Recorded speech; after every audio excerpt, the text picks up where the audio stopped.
Let me start with something many people are thinking but rarely say out loud. You're not just tired today. You've been tired for weeks, sometimes even months. The kind of tiredness that does not disappear with a weekend off or even after trying to sleep more.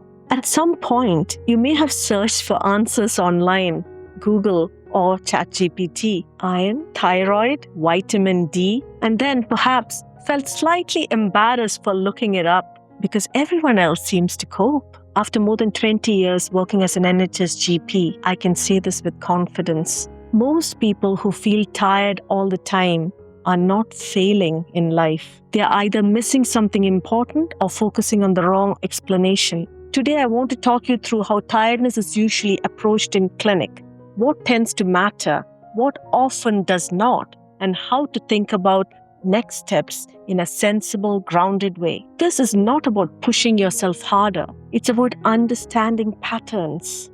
Before tests, supplements, or tablets, most GPs start with 3 broad areas. First, sleep. Are you getting enough to function?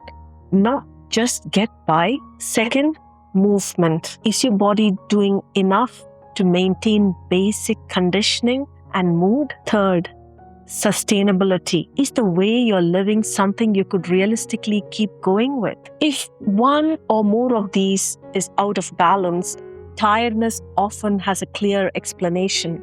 If they're broadly in place and fatigue persists, that is where we need to widen the assessment. Sleep deprivation does not always look dramatic. More often, it shows up quietly as slower thinking, poor concentration, irritability, and feeling reliant on caffeine to get through the day. Research shows that even partial sleep loss, not just extreme deprivation, affects attention, memory, and decision making. In clinic, it's common for someone to feel exhausted while genuinely underestimating how little sleep they're getting. Sometimes simply bringing more regularity to sleep, particularly around waking time, can make a noticeable difference to daytime energy. Another very common pattern is reduced physical conditioning. When activity levels drop over time, even normal daily tasks can start to feel draining.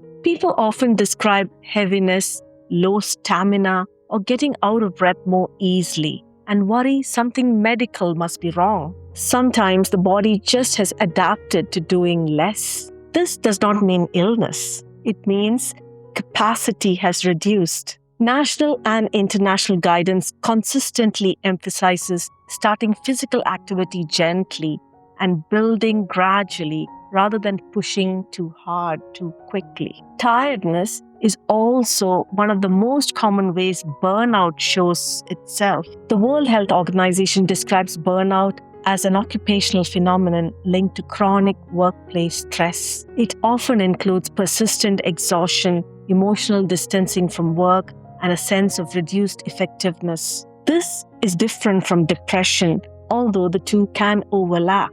If tiredness comes with loss of interest in most areas of life, persistent hopelessness, that needs medical attention.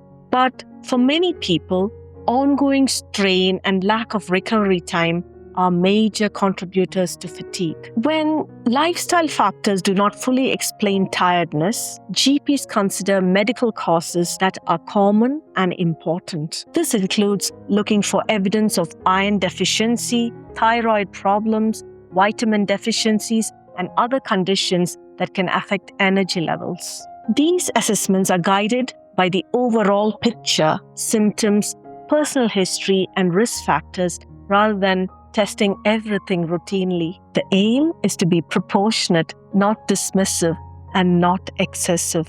Thyroid problems can cause fatigue, but they usually come with other clues, such as changes in weight, temperature sensitivity, skin or hair changes, menstrual changes, or a family history. Testing is most useful when these features are present rather than in isolation. This approach helps ensure investigations are meaningful and interpreted correctly.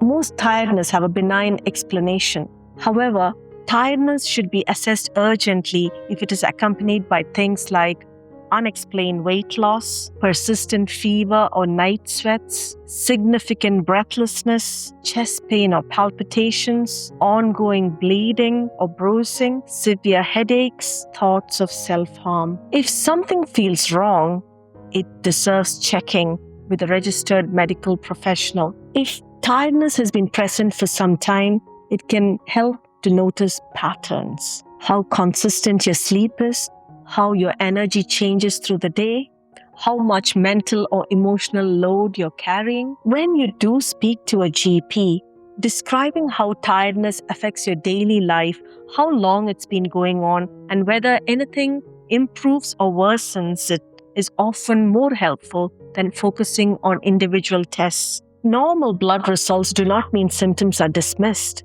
They help to narrow down what to look next. If you're tired most days, this is my take-home message.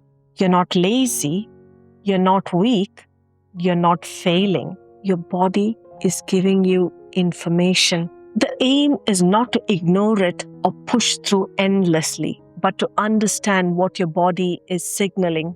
If this video was useful, you can share what you think might be the most relevant for you: sleep, stress, fitness, or something else. Next time, I'll talk about how doctors interpret blood tests in the context of fatigue and why results only ever make sense alongside the person sitting in front of us.